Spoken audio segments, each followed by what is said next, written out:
Ei, pessoal, boa noite, boa tarde, bom dia, né? A gente não sabe exatamente quando essa aula vai estar aí disponível para os senhores, né? Meu nome é Cláudia Barbosa Salomão, eu sou ginecologista e obstetra, ginecologista da infância e adolescência, e agradeço muito o convite aí para ministrar essa aula de um tema tão importante, que é sobre os impactos da gravidez na adolescência, tá? Atualmente eu exerço aí o cargo da presidência dos comitês de ginecologia da infância e adolescência da SOGMIG e da Sociedade Mineira de Pediatria. Estou na comissão especializada da FEBRASGO, né? Procurando contribuir um pouco, e também na vice-presidência sudeste da SOGIA, que é a nossa Sociedade de Obstetrícia e Ginecologia da Infância e Adolescência, né? Sou preceptora e coordenadora do Serviço de Ginecologia da Infância e Adolescência da residência da Santa Casa, da residência de GO da Santa Casa, e trabalho no meu consultório privado também. Bom, gente, então nós vamos falar aí sobre um assunto muito importante, que é exatamente sobre os impactos da gravidez nessa faixa etária, né, de 10 a 19 anos. Fazendo adendo aqui, lembrando que 10 a 19 anos é a definição de adolescência pela Organização Mundial de Saúde, e a definição que o nosso Ministério da Saúde adota, tá certo? Por que é importante a gente estar falando isso? Porque pelo nosso Estatuto da Criança e Adolescente, a adolescência é definido como período compreendido entre 12 e 18 anos incompletos. Mas claro que isso foi pela a necessidade de adequação às questões jurídicas, tá certo? Do ponto de vista de saúde, a gente vai estar falando da menina que tem a idade compreendida entre 10 e 19. Bom, então, em relação à frequência da gravidez na adolescência, gente, ainda bem, né? Vem existindo uma queda, e essa queda vem existindo desde do ano de 2001, sendo mais expressiva a partir do ano de 2014. Então, isso é uma novidade boa, uma notícia boa para nós, né? Então, a gente tem observado sim essa queda. Em 2000, 23,4% do total de partos no nosso país era de partos de adolescentes aí, de mães adolescentes, né, entre 10 e 19 anos. Em 2010, essa cifra era 19,3, em 2014, 18,9, e vejam só, em 2019, 14,7. Então, a gente tem observado, sim, essa queda. Mas, mesmo assim, a gente tem números expressivos ainda, e a gente tem que trabalhar muito em cima disso. É considerado um problema de saúde pública mesmo, tá? Mas a gente observa essa redução a partir de 2000 de 37,2%. Isso é um dado do SINASC, DataSUS, né? O SINASC é o instituto que vai aí nos passar os dados de nascidos vivos, ok? Bom, então, como eu falei anteriormente, a taxa de fecundidade específica continua sendo considerada elevada. Vocês podem ver aí, por esse quadro comparativo com outros países, que o Brasil ainda tem uma taxa de gravidez na adolescência bastante aumentada, né? Bastante grande, né? É bastante alta. E a gente tem que, sim, trabalhar sempre com esse assunto, com esse tópico, para procurar cada vez mais que esse problema seja minimizado. Eu coloquei para os senhores aí um livro que saiu agora, né, que são as recomendações da nossa Sociedade de Obstetrícia e Ginecologia da Infância e Adolescência. É um livro que fala de vários assuntos pertinentes a essa faixa etária, e nesse livro a gente conseguiu aí fazer um compilado de assuntos referentes à gravidez na adolescência, tá certo? Então, colegas escreveram sobre esse assunto, colegas de renome aí nacional e internacional, e a gente tem aí dados muito recentes, e eu acho que seria muito interessante vocês terem contato com esse material. Muitos dos dados que eu vou apresentar aqui estão referenciados nesse material, tá? Nesse livro, ok? É um livro de 2022. Então, gente, o número de nascidos vivos de mães muito jovens, entre 10 e 14 anos, vocês vão perceber que durante essa aula eu vou estar dividindo a gravidez na adolescência nesses dois grandes grupos, 10 a 14 anos e 15 a 19 anos, que é o maior grupo, né? O número de nascidos vivos de mães muito jovens, ou seja, desse grupo de 10 a 14 anos, variou para mais ou para menos entre 2006 e 2015, dependendo da região. Por exemplo, na região norte, a gente teve um pequeno aumento, né? Por isso, então, essa variação para mais ou para menos. Por que é importante a gente colocar isso? Porque nesse mesmo período, o número de nascidos vivos entre mães de 15 a 19 anos apresentou redução em todas as regiões brasileiras. A gente tem que lembrar, gente, que a gravidez na adolescência, nessa faixa etária compreendida entre 10 e 14 anos, muitas das vezes está vinculada à questão do abuso sexual. Em 2015, ocorreram 26.700 nascimentos de filhos de mães com idade compreendida entre 10 a 14 anos, com redução em 2019 para 19.330. Esses dados são bastante confiáveis, já que a gente está falando em 2019, ou seja, não está compreendendo o período pandêmico, né? Porque a gente sabe que no período pandêmico a gente vai ter dados influenciados pela condição sanitária que o nosso país, que o mundo, né, passou. Então, esses dados são, até 2019, eles refletem bem a realidade do que está ocorrendo. Os dados que a gente já tem de 2020 e 2021 vão dizer que estão contaminados pelo período sanitário que o mundo passou, tá, gente? Esses índices, então, são maiores nas áreas mais pobres do Brasil, tá, gente? Isso é uma observação muito clara para nós. Acho que áreas com condição socioeconômica mais baixa são áreas em que a gente tem uma frequência maior desse tipo de problemática aí de saúde pública, né? De um modo geral, a percentagem de queda na gravidez na adolescência é menor nas classes mais baixas. É exatamente sobre isso que a gente está falando, né?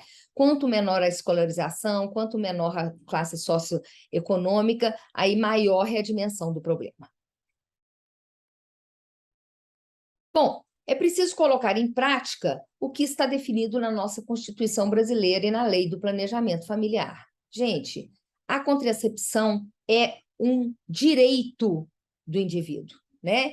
E é um direito da adolescente e do adolescente como indivíduos de direito, tá certo? Então, é direito de todos os cidadãos. Então, a gente tem que pensar, tratando-se aí dessa faixa etária da adolescência, trabalhar muito a questão do acolhimento, a questão da assistência, com uma condução a mais adequada possível.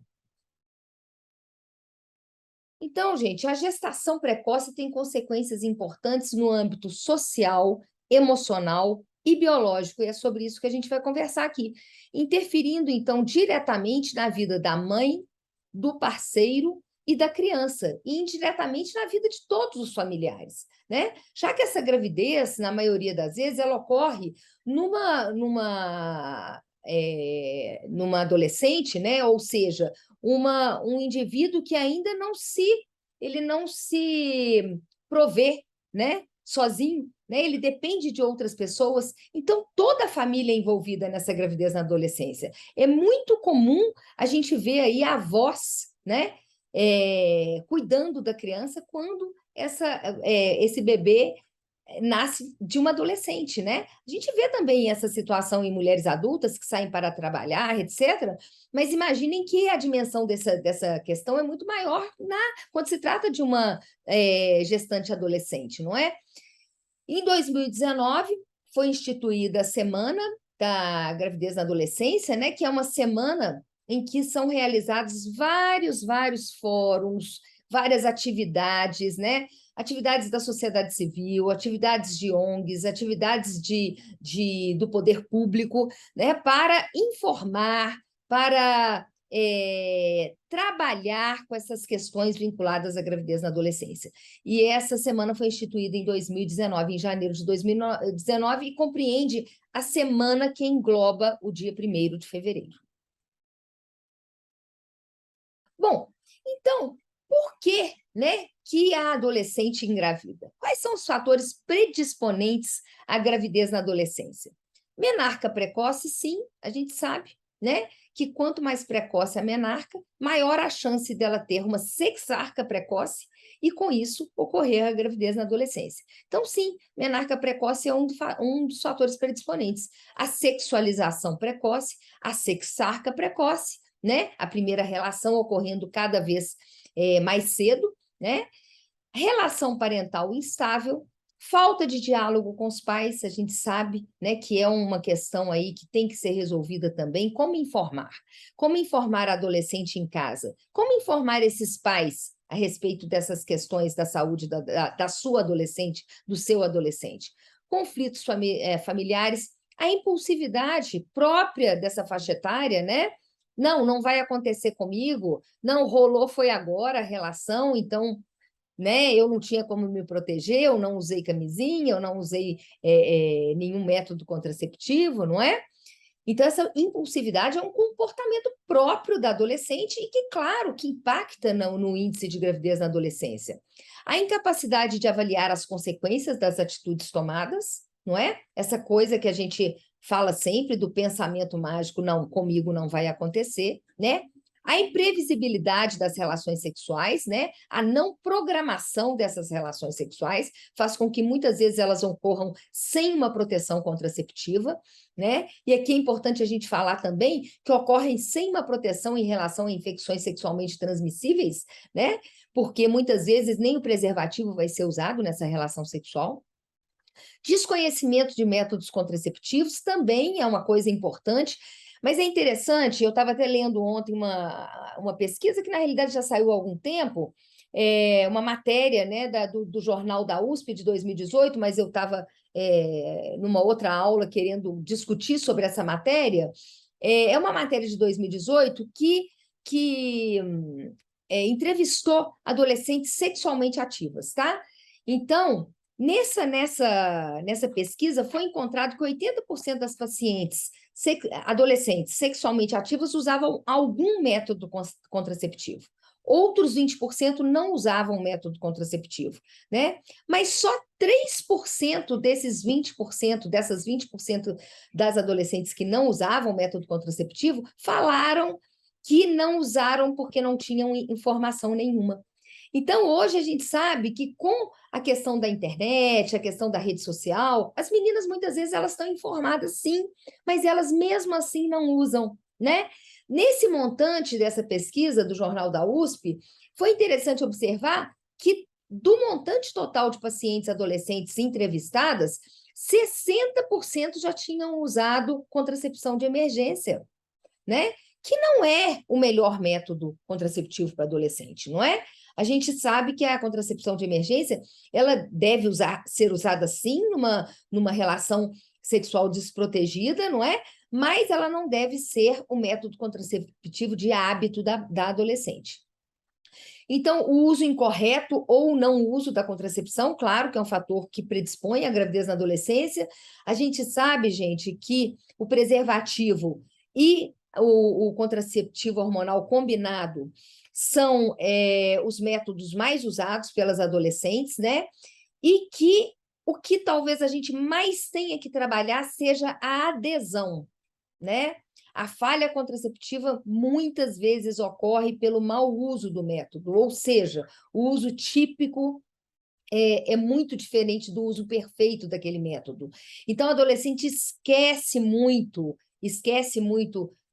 de tomar a pílula no dia, né? Ela muda o horário, ela esquece de levar para a casa da colega, e aí vai dormir lá e não toma, né? Então, gente, aqui é uma sugestão, não é exatamente a pauta aí da aula, mas sendo também, né? Uma sugestão, assim, uma forte sugestão que eu dou para vocês, que têm a intenção ou já trabalham com adolescentes. Gente, vamos escolher contraceptivos hormonais combinados em que o progestágeno tem uma meia-vida longa, né? Porque, de certa forma, a meia-vida longa do progestágeno protege um pouquinho mais essa adolescente mediante esses esquecimentos ou esses atrasos na toma da pílula. Então, assim, antes de prescrever, vamos lá dar uma estudada no qual progestágeno tem uma vida legal, meia-vida legal aqui para eu poder estar prescrevendo para adolescente.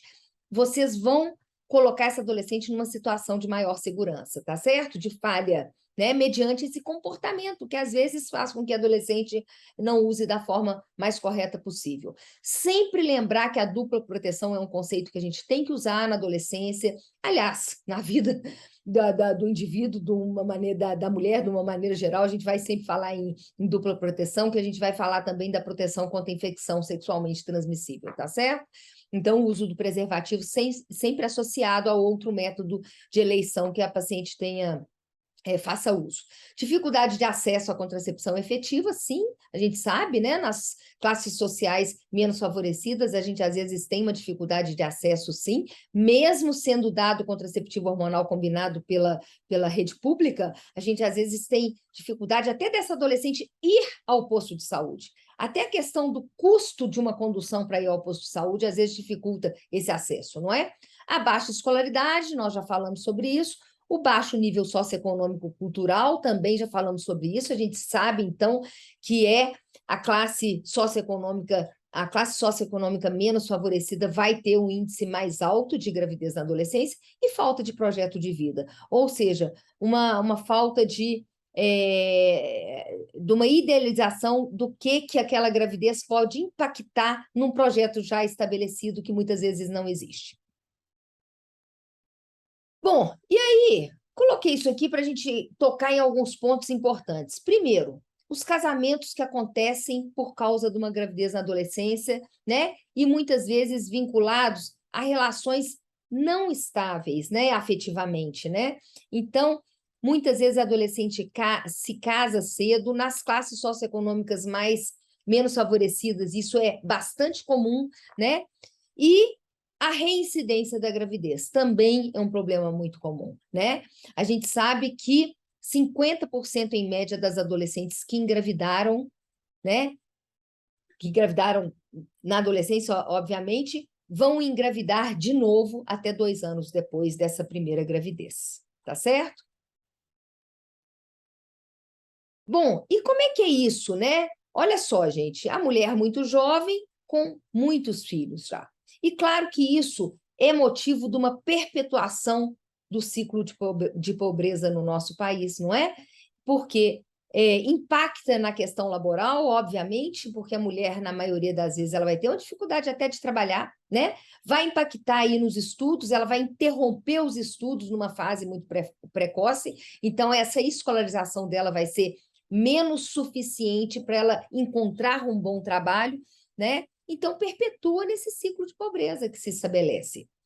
E aqui, uma tabela de 2017, né, considerando aí, eu não tenho os dados mais recentes em relação a isso, mas considerando os países onde mais acontecem casamentos na adolescência, né?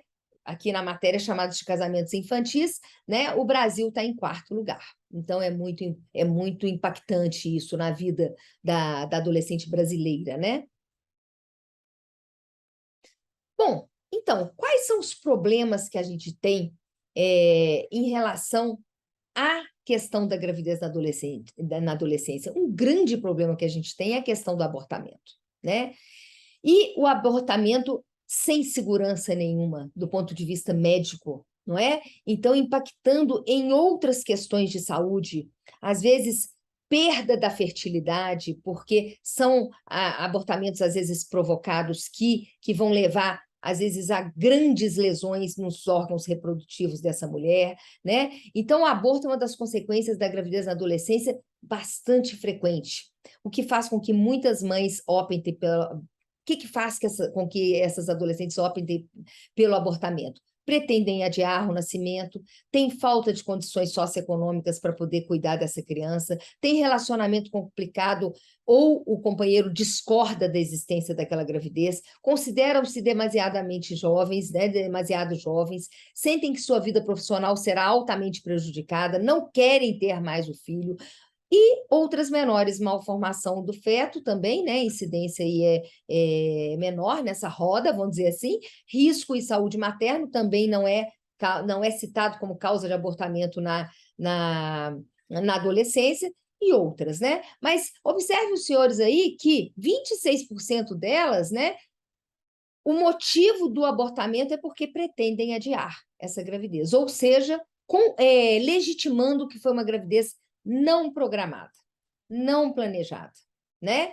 E a segunda causa, legitimando o que nós falamos da presença da gravidez na adolescência, impactando muito a questão na classe socioeconômica menos favorecida, tem falta de condições econômicas para cuidar dessa criança. São os dois grandes fatores. E, muitas vezes, né, quando a paciente pensa nessa questão do abortamento e ela não está numa situação em que esse abortamento está vinculado à questão do abuso sexual, em que ela teria direito do aborto previsto em lei, ela vai procurar, então, um serviço, vamos dizer assim, eu nem posso chamar de serviço, né, um local em que ela vai proceder a um abortamento aí inseguro que pode trazer grandes lesões, né? Físicas, emocionais, etc. Bom, então vamos falar um pouquinho dos aspectos do pré-natal na adolescência. A rotina, gente, segue os mesmos parâmetros preconizados pelo Ministério da Saúde para mulheres adultas. Esse é o protocolo do nosso ministério. Segue os mesmos parâmetros, né? Vários estudos têm identificado nesse grupo maior probabilidade, mas, né? Vários estudos têm identificado nesse grupo maior probabilidade de alguns desfechos obstétricos desfavoráveis.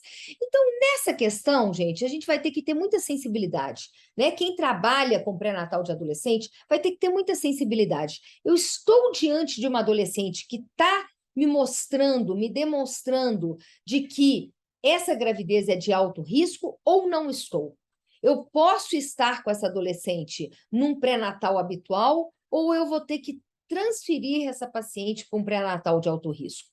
Então, na realidade, os senhores vão ver que não é exatamente a faixa etária que vai determinar isso. O que vai determinar vai ser muito a sensibilidade do profissional de saúde em interpretar essa gravidez que está em andamento, né?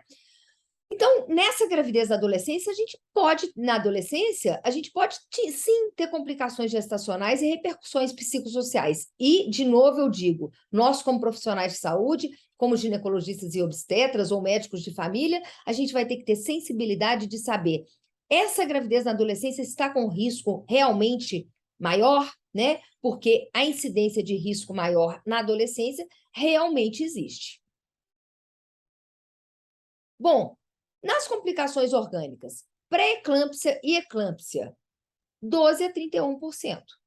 Altamente relacionada à assistência. A gente sabe, isso na mulher adulta também. Altamente relacionada à assistência.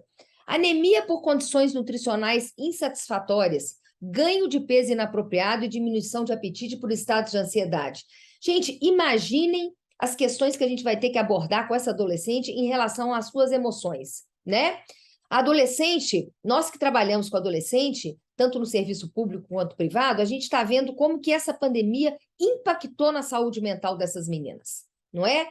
Então, a adolescência já é um período conturbado nessa questão da autoestima, nessa questão comportamental. Então, a gente naturalmente já tem questões vinculadas às emoções muito frequentes na assistência adolescente, né? Então, na adolescente grávida, nós teremos mais ainda a presença de quadros de ansiedade, às vezes de depressão, que fazem com que a gente tenha que abordar esses assuntos diretamente com o adolescente. Em relação à anemia por condições nutricionais insatisfatórias, a adolescente por si só é um indivíduo que muitas vezes não se alimenta bem, né? Ela tem uma troca de alimentos muito frequente e troca de alimentos não tão nutritivos, né? Então, já é um assunto que nós temos que abordar na consulta da adolescente não grávida também. E na grávida, isso vai impactar muito mais, porque impacta na saúde dela e impacta na saúde do feto também, não é?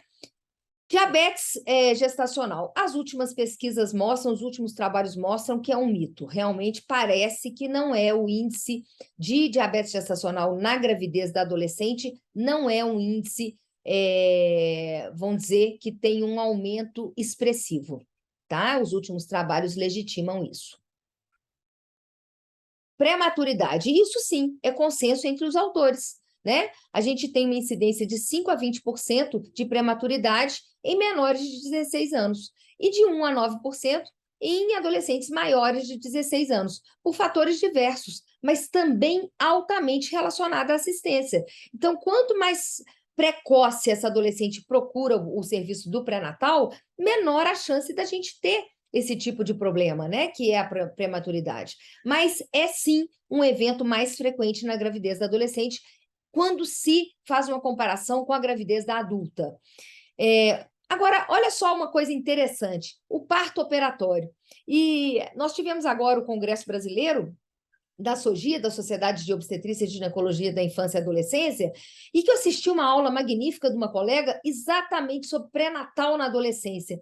E isso foi verificado já em várias localidades do nosso país, né? Que é um mito achar que adolescente tem mais cesárea do que mulher adulta.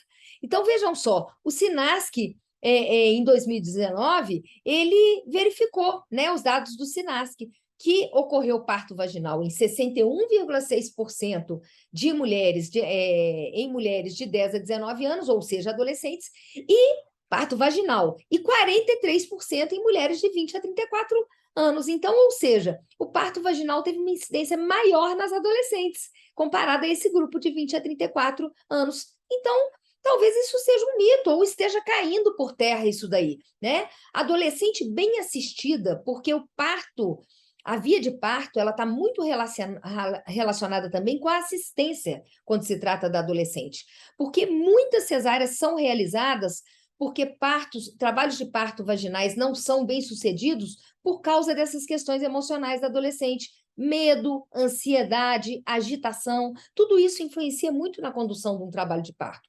Então, claro que se essa adolescente foi bem assistida e assistida desde o início da sua gestação, ela vai ter um preparo emocional muito maior para lidar com a situação do parto, né?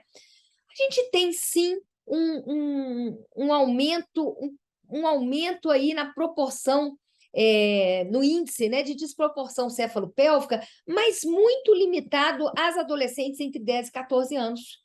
Entre 15 e 19, esse não é um fator importante, né? Tanto que a gente está vendo que o índice de partos vaginais em adolescentes, em 2019, foi maior do que o índice de partos vaginais em mulheres entre 20 e 34 anos. Bom, complicações do parto com proporcionalidade em relação à idade. Quanto mais jovem adolescente, maior a chance de complicações. Isso é uma verdade estabelecida já. O grupo entre 10 e 14 anos tem mais complicações em relação ao parto do que o grupo entre 15 a 19 anos. Isso é óbvio, né, gente? O organismo de uma menina entre 10 e 14 anos é diferente do organismo de uma menina entre 15 e 19 anos, não é? Uma coisa que a gente já comentou aqui, relacionada também à questão da gestação, das complicações orgânicas, é a mortalidade materna relacionada ao aborto provocado. E isso também, a mortalidade materna relacionada à revelação tardia da gestação, porque não houve assistência, né? Baixa adesão ao pré-natal pelas gestantes adolescentes. Tudo isso impacta na mortalidade, obviamente, na morbidade também, não é? Então, o abortamento nós já comentamos anteriormente, mas imaginem que quanto mais cedo essa adolescente chegar ao pré-natal, quanto melhor for essa assistência, né? Menor a chance de complicar essa gestação. A OMS, a OPAS, relata que a mortalidade materna é uma das principais causas de morte entre adolescentes e jovens de 15 a 24 anos nas Américas, e que o risco de morte duplica entre mães menores de 15 anos em países de baixa e média renda. É exatamente essa faixa etária que a gente está conversando, entre 10 e 14 anos. Complicações psicossociais. Gente, sensação de abandono e solidão, impactando em tudo, impactando na condução da assistência, impactando no momento que ela vai procurar o pré-natal, impactando no parto, tudo isso, né? Aumento da incidência de depressão pós-parto e também durante a gestação, a incidência alta, 13 a 26%. Ansiedade, pânico, todas essas são complicações psicossociais dessa gravidez na adolescência, não é? Então, o profissional, ele tem que estar muito atento e ele tem que, de preferência, não estar trabalhando sozinho com essa adolescente. Aqui a gente fala insistentemente da importância da equipe multidisciplinar, melhor ainda interdisciplinar, melhor ainda transdisciplinar, não é? na assistência dessa adolescente. Então, não é só o ginecologista e obstetra ou o médico da família que está acompanhando esse pré-natal. É a nutricionista, é a assistente social, é a psicóloga, né? Todos esses profissionais vão estar acompanhando essa paciente numa assistência adequada, numa assistência desejada. Outra complicação psicossocial muito comum é a questão do abandono escolar, a gente já falou sobre isso, impactando aí na questão laboral futura dessa adolescente, né? Uniões precoces, também já falamos, até de casamentos, né, na adolescência, devidos à presença dessa gravidez, conflitos familiares, muitas mães de adolescentes que também deixam de trabalhar, imaginem, gente, muitas vezes a menina já vai impactar na questão da escolaridade, com isso, na questão laboral futura dela, mas também a questão laboral da mãe dessa menina, da adolescente, que muitas vezes deixa de trabalhar porque é ela que vai cuidar do neto, né? Da neta, tá certo? Restrição socioeconômica, como falamos anteriormente, essa perpetuação da pobreza no nosso país, devido a esse evento da gravidez na adolescência, e a reincidência da gravidez, que é de 50% nos 2 anos após este parto, ok? Bom, continuando em relação à abordagem pré-natal, a inserção é no pré-natal comum? Pelo Ministério da Saúde, gente, a adolescente pode ser atendida sim no pré-natal habitual, tá certo? Mas, como eu falei anteriormente, o profissional de saúde que a acompanha vai ter que ter a sensibilidade de perceber, né, quando essa adolescente necessita de um direcionamento para o pré-natal de alto risco. Muitos grupos que trabalham com adolescente já tem dentro dessa própria assistência à adolescência esse pré-natal habitual e esse pré-natal de alto risco, na mesma equipe, não é? Então, em São Paulo, a gente verifica muito isso, né? Eles conseguiram diminuir muito expressivamente o índice de gravidez na adolescência, porque muitos serviços vinculados a faculdades, né, a universidades, têm os seus grupos de atendimento ao adolescente, em que a gente tem todos esses profissionais. A gente vai ter o profissional obstetra que vai acompanhar o pré-natal habitual, o profissional obstetra que vai acompanhar o pré-natal de alto risco, né? Isso seria o ideal, um serviço de assistência adolescente. Mas, como isso é ímpar, né? A gente ainda não pode ter isso em todas as localidades do nosso país, especialmente nas áreas remotas, a gente vai ter que ter pelo menos essa sensibilidade de saber que, não, essa adolescente, ela está tendendo a complicação, nós vamos ter que encaminhar para um pré-natal de alto risco, tá certo? Só a faixa etária não justifica ser considerado como pré-natal de alto risco, pelo menos pelo que tem se visto hoje, né? Especialmente na faixa etária entre 15 e 19 anos, nós temos muitas adolescentes, né? A maioria vai evoluir tranquilamente em relação ao pré-natal e pode sim estar no pré-natal habitual. Mas essa sensibilidade do obstetra, repetindo, enfatizando, tem que ser muito aguçada para poder perceber quando esse pré-natal passa a ter alguma chance de complicação, né? Porque no nosso país, com todas as dificuldades sanitárias que a gente tem de assistência, né? A gente pode estar se a gente encaminhar todas as adolescentes para um pré-natal de alto risco, a gente pode ter uma sobrecarga do serviço e, às vezes, desnecessariamente, deixando de atender outros casos que poderiam estar sendo atendidos naquele serviço de alto risco, tá certo? Então, aqui, como eu falei anteriormente, é bastante interessante a gente ter a formação de serviços de pré-natal específicos para adolescentes, com essa equipe multiprofissional, com abordagem médica, psicossocial, nutricional, etc.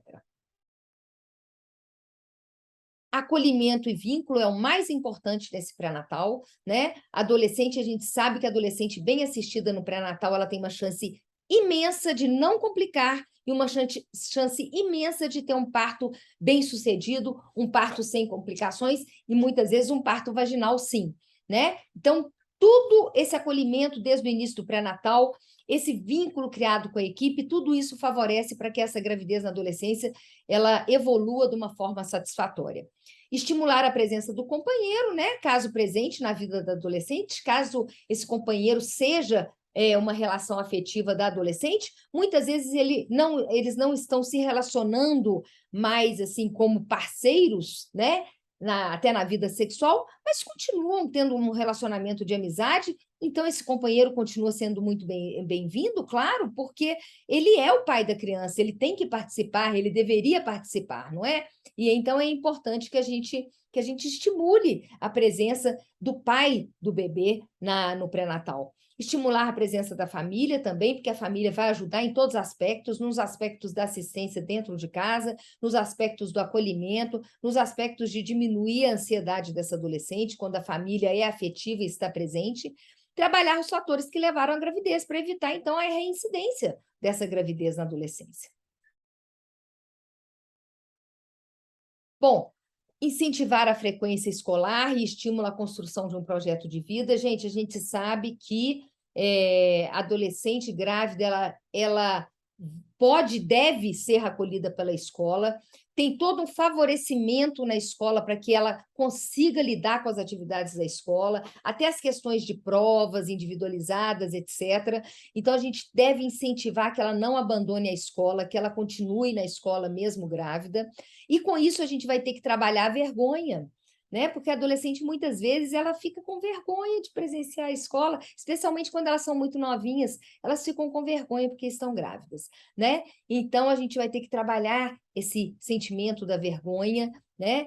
Trabalhar também a questão da resistência, da resiliência dela quando ela sofrer alguma situação de bullying, que a gente sabe que, infelizmente, pode acontecer, não é? Trabalhar os aspectos em relação ao parto, eu já falei isso anteriormente, os medos, os mitos sociais, e falar sempre dos benefícios do parto normal, atentar para o uso de álcool, drogas e cigarro. Isso aqui, gente, é importante a gente ter em mente que atentar para o uso de álcool, drogas e cigarro, a gente deve estar atentos, né? Em qualquer consulta de adolescentes, não só das adolescentes grávidas, né? Essa é uma pauta que nós temos que conversar em toda consulta de adolescente, o uso de álcool, drogas e cigarro, né? Isso é uma busca ativa do médico que trabalha com essa faixa etária. Atentar para a violência física, emocional e sexual que, porventura, podem estar presentes. Então, aqui passando alguns dados para os senhores, né? Brasil 2019, 419.252 mil nascimentos de filhos de adolescentes, tá? Sendo que 19 mil estavam entre 10 e 14 anos, 399 mil eram decorrentes de gravidez de meninas entre 15 e 19 anos. Então, em 2020, a cada dia, né, 1.043 adolescentes se tornam mães no Brasil. A cada hora, nascem 44 bebês, filhos de mães adolescentes. 2 dessas mães estão entre 10 e 14 anos. E aí, lembrando que é a faixa etária em que essa gravidez muitas vezes é decorrente de violência.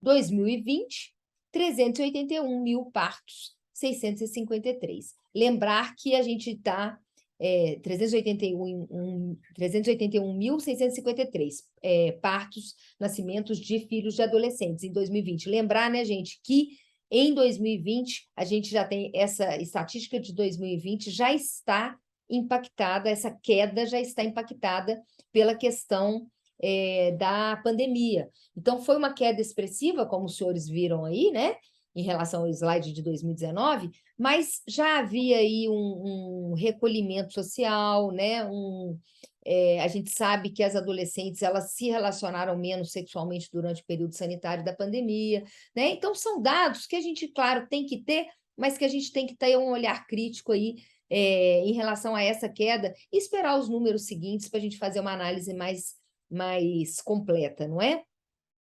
E no Brasil, 1 em cada 7 bebês brasileiros tem mãe adolescente. Isso é um dado de 2020, né? 1 em cada 7 bebês brasileiros tem uma mãe adolescente. E aqui é um dado aí preliminar, né, de 2021, mostrando realmente essa queda, mas como eu falei com os senhores anteriormente, ainda a gente deve ter um olhar crítico em relação a essa queda, porque, da mesma forma que a gente deve ter um olhar crítico em relação à queda de 2020, ter também um olhar crítico em relação à queda de 2021, porque também estávamos num período aí sanitário da pandemia pelo coronavírus. Gente, essa pauta para nós, né, que trabalhamos diretamente com adolescente, ela já é antiga, né? Da questão da prevenção da gravidez na adolescência. A gravidez na adolescência, ela pode ser decorrente de um projeto de engravidar, mas isso não é o que acontece na maioria das vezes. Na grande maioria das vezes, a gravidez na adolescência ela não foi planejada, né? Essa aí é a capa de um livro também da Sogia de 2006, se eu não me engano, em que todos nós participamos com capítulos do livro, e todos nós da Sogia, e já falávamos sobre isso em 2006, da gravidez na adolescência, época em que os índices eram ainda maiores, não é? Então, é um assunto, é uma pauta que tem que estar na mente de todo ginecologista obstetra, de todo pediatra, de todo médico da família, né? Porque vão ser esses profissionais que vão acolher essa adolescente e fazer a prevenção dessa gravidez na adolescência, fazer a contracepção antecipada, né? Conversar sobre isso, abordar o assunto da sexarca em todas as consultas, não é? Então, a gente vê uma necessidade, e nisso a Sociedade Brasileira de Pediatria tá muito unida à FEBRASGO, uma necessidade de educação continuada para esse ginecologista, para esse pediatra que trabalha com essa faixa etária, para que isso seja uma busca ativa, essa busca ativa em relação à história sexual da paciente, das necessidades contraceptivas que essa paciente adolescente tem, né? É necessário, então, intensificar estratégias de abordagem, a fim de que a gravidez na adolescência seja uma decisão própria e não consequência da falta das políticas públicas direcionadas à adolescente. Como eu falei anteriormente, algumas vezes é uma escolha, mas na maioria das vezes a gravidez não foi planejada, né? Bom, muito obrigada. Eu me coloco à disposição aqui, né, através do Departamento da Sociedade Mineira de Pediatria, através do Comitê da SOGMIG, né, para projetos, para esclarecimento de dúvidas, para auxílio nessas questões de disponibilidade das exposições, das aulas, tá bom? Um grande abraço para todos e foi um grande prazer participar desse evento.